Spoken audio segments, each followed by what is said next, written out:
Any attempt to undermine the rules-based order, which has contributed to decades of peace and prosperity in this region.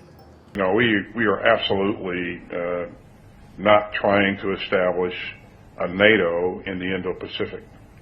We continue to work with like-minded countries to ensure that the region remains free and open, so that commerce can prosper and ideas can continue to be exchanged, and so we will continue that work. And so certainly India and us share the same vision of a free and open Indo-Pacific.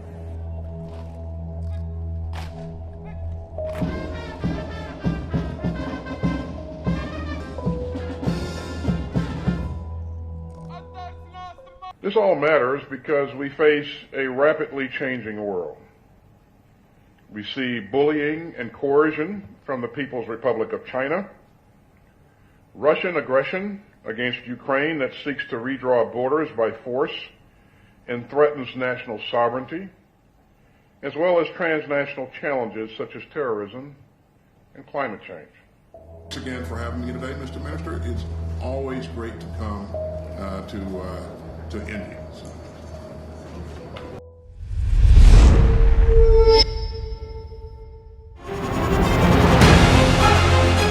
Email exchanges from inside the BBC, they talk about the risk of violating Indian laws. It's easier to rake up the freedom of speech debate, but does it give anyone a free pass to knowingly violate the law? America supports India because it needs India's support in return. And India is working with the U.S. because it suits India's interests. This is how geopolitics works. Last night, he diffused a crisis with his defence minister. But today, Netanyahu was confronted with a new problem. His cabinet seems to have rebelled against him.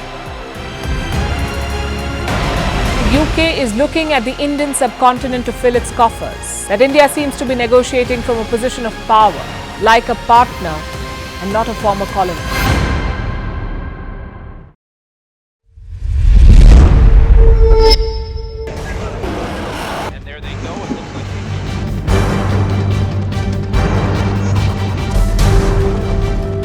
The US and Russia are dangerously close to an armed conflict.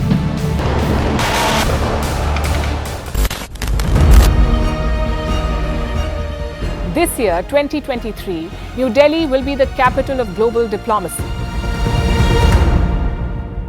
For a country as diverse as ours, with 88% of the population illiterate, it was a very big deal to write a constitution, and that too, the world's largest. Meanwhile, if we may, here's a Republic Day gift from India for the BBC. A list of suggestions for the BBC for their upcoming documentaries. Number 1, the Kohinoor and the colonial loot. Number 2, an outdated monarchy and unhealthy obsession with the royals. Number 3, racism in 2023. We're waiting.